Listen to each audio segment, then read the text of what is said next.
Voice of law viewers அனைவருக்கும் வணக்கம். நம்ம சேனலில் நியோமேக்ஸ் வழக்கின் அப்டேட்டுகளை தொடர்ந்து பார்த்துட்ருக்கோம்.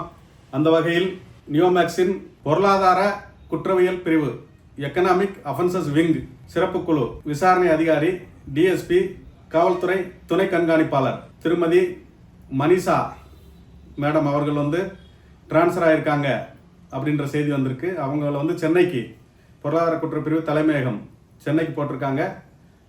அதற்கு பதிலாக மாறுதலில் திண்டுக்கல் பொருளாதார குற்றப்பிரிவு டிஎஸ்பி துணை கண்காணிப்பாளர் திரு இம்மானுவேல் ராஜசேகர் அவர்கள் இன்சார்ஜ் பார்க்குறாங்க. இன்னும் பெர்மனண்ட் டிஓன்னு சொல்லுவாங்க, டிபார்ட்மெண்ட் ஆர்டர் டிஓ பெர்மனண்டாக ஒரு ஆர்டர் போடுவாங்க. அது இன்னும் சேரலை. அது வந்தோடனே நம்ம விரிவான தகவல் சொல்லுவோம். அதைத் தொடர்ந்து அந்த 29/4/2025 அந்த தேதியில் பரத சக்கரவர்த்தி அவங்க ஆர்டர் 1 or 2 days ஓரிரு நாளில் நெட்டில் அப்லோட் ஆகிடும். அதை சொல்கிறோன்னு சொல்லியிருக்கோம். இன்னும் அது அப்லோட் ஆகலை. அப்லோட் ஆனோடனே அந்த செய்தியும் சொல்லுவோம். இதில் இந்த வழக்கு விசாரணை அடுத்த அதிகாரி வந்தாங்கன்னா அவங்க எந்த ஸ்டேஜில் இருக்கோ அதிலிருந்து தொடர்ந்து நடத்துவாங்க. அவங்களும் மீண்டும் இந்த வழக்கை புலனாய்வுக்கு எடுத்து ஏற்கனவே இருக்கிறதெல்லாம் இருக்கும். அதில் உள்ள அக்யூஸ்டுகள் ப்ராப்பர்ட்டி டீட்டெயில்ஸ் அதெல்லாம் இவங்களும் புதுசாக அந்த வழக்கில் என்ன செய்யணுன்றதெல்லாம் பார்த்து படித்து இவங்க ரெடி பண்ணி பண்ணுவாங்க. அதுக்கு எந்த தடையும் உயர்நீதிமன்றம் விதிக்கவில்லை. சார்ஜ் ஷீட் போடுறது, விசாரிக்கிறது, கைது பண்ணுறது, சொத்துக்களை ஜப்தி பண்ணுறது அதெல்லாம்.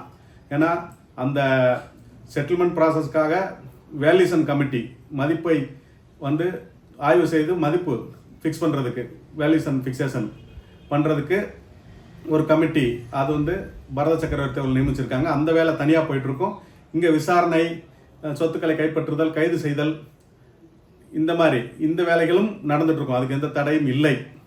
அதுக்கப்புறம் அவங்க சார்ஜ் ஷீட்டு தாக்கல் செய்வாங்க டேன்பிட் நீதிமன்றத்தில். குற்றப்பத்திரிகை அப்படின்றது தமிழ்நாடு முதலீட்டாளர்கள் நல பாதுகாப்பு சிறப்பு சட்ட நீதிமன்றம் மதுரையில் இருக்குது, ஸ்பெஷல் கோர்ட்டு. அதில் தாக்கல் செய்வாங்க. இந்த ப்ரொசீஜர்லாம் போயிட்டுருக்குது. நம்மளோட நோக்கம் என்னென்னா இந்த முதலீட்டாளர்களுக்கு அதிவிரைவில் பணம் கிடைக்கணும் அப்படின்றது தான். அதற்கான முயற்சிகளை, அதற்கான சட்ட வழிகளை தொடர்ந்து நம்ம செஞ்சிட்ருக்கிறோம். அந்த செய்தியை உடனுக்குடன் உங்களுக்கு கொடுத்துட்ருக்குறோம். இன்னமும் இந்த ஒரு மாதம் லீவுனாலும் அது ஹைகோர்ட்டுக்கு மட்டும்தான் லீவு. ஹைகோர்ட்லேயே வாரத்துக்கு ஒரு நாள் ஸ்பெஷல் சிட்டிங் இருக்கும். வாரத்துக்கு ஒரு நாள் மட்டும் விசாரணை இருக்கும்.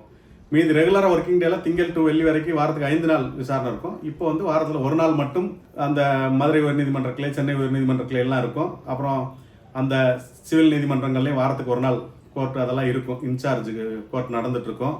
அதான் ப்ரொசீஜரு. ஃபேமிலி கோர்ட்டுக்கு மட்டும் 1 to 15 லீவ் விட்டுருக்காங்க. இதற்கு முன்னாடி இந்த குடும்ப நல நீதிமன்றங்களும் ஃபேமிலி கோர்ட் இருக்கும் சிட்டியில் டிஸ்ட்ரிக்ட் ஹெட் குவார்ட்டர்ஸ்லாம். அது இந்த மாதம் முழுமையாக இயங்கும். ஆனால் இப்போ என்ன சொல்லியிருக்காங்கன்னா 15 நாள் முதல் 15 நாள் மட்டும் லீவ் விட்டுருக்காங்க. அந்த உமன் லாயர் அசோசியேஷன், பெண்கள் வழக்கறிஞர் சங்கத்தின் வேண்டுகோளை ஏற்று லீவ் விட்டுருக்காங்க. இதில் அவசர வழக்குகள் இந்த வாரத்தில் ஒரு நாள் ஒர்க்கிங் டேல ரெகுலராக இருக்கிற வாய்தா எதுவும் இருக்காது. புதியதாக அவசரமாக ஏதாவது வழக்கு தாக்கல் செய்யணும்னா அந்த அவசர வழக்குகள் மட்டும் விசாரணைக்கு எடுத்துக்கொள்ளப்படும். ஆனால் இப்போ விசாரணைன்றது வேற. போலீஸ் விசாரணைக்கும் நீதிமன்ற விடுமுறைக்கும் எந்த சம்பந்தமும் கிடையாது. போலீஸ் வழக்கை விசாரிக்கிறது, சாட்சிகளை விசாரிக்கிறது அதெல்லாம் நடந்துட்டுருக்கும். அதுபோக முக்கியமான ஒரு விஷயம் என்னென்னா, அந்த போலீஸ் விசாரணையில் கூப்பிட்டு நியோமேக்ஸ் உங்களுக்கு கொடுத்த அசல் பாண்டுகள், அசல் பத்திரங்கள் என்னென்ன இருக்குதோ அதெல்லாம் வாங்கிட்டு அதை ஒரிஜினலை நீதிமன்றத்துக்கு தாக்கல் பண்ணுவாங்க. சார்ஜ் ஷீட்டு கூட சேர்த்து டேன்பிட் நீதிமன்றத்தில் அவங்க கொடுக்கணும். அதற்காக விசாரணை கூப்பிட்டு உங்கள்கிட்ட எல்லாத்தையும் அதை வாங்கிட்டு இருக்காங்க. நீங்கள் தைரியமாக நம்பிக்கையுடன் அந்த ஒரிஜினலை நீங்கள் EOWல கொடுத்துடணும். அவங்க அதை வாங்கி என்ன செய்வாங்கன்னா உங்களுக்கு ஒரு ரசீது கொடுப்பாங்க.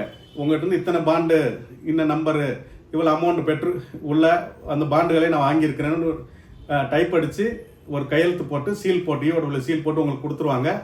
இது நிறைய பேர் கேட்டிருந்தீங்க. நீங்கள் சொல்லலைன்ட்டு அதுக்காக சொல்கிறேன். கண்டிப்பாக விசாரணைக்கு கூப்பிட்டு ஒரிஜினல் கேட்கும்போது நீங்கள் அசல் ஆவணங்களை ஒப்படைக்கணும் அந்த விசாரணை அதிகாரியிடம் EOWல. இதான் அதில் உள்ள ப்ரொசீஜரு. அது நீதிமன்றத்துக்கு போயிடும். அப்புறம் உங்களுக்கு செட்டில்மெண்ட் ஆகும். செட்டில்மெண்ட் ஆகும்போதோ அல்லது விசாரணை நடக்கும்போது, செட்டில்மெண்ட் ஆகலனாலும் விசாரணை நடக்கும்போது உங்கள் பாண்டை உங்கள்கிட்ட காட்டி அதை ஆவணமாக நீதிமன்றத்தில் குறியீடு செய்வார்கள். டாக்குமெண்ட் மார்க் பண்ணுறதுன்னு சொல்லுவாங்க, எக்ஸிபிட் மார்க்கிங் அப்படின்னு சொல்லுவாங்க. அதை மார்க் பண்ணிடுவாங்க அங்கே கோர்ட்டில். அதுதான் அதில் உள்ள ப்ரொசீஜர். அதை தெரிஞ்சுக்கோங்க. மேலும் இதில் உள்ள அண்மை செய்திகளை உடனடியாக உங்களுக்கு தெரிவிப்போம். நன்றி, வணக்கம்.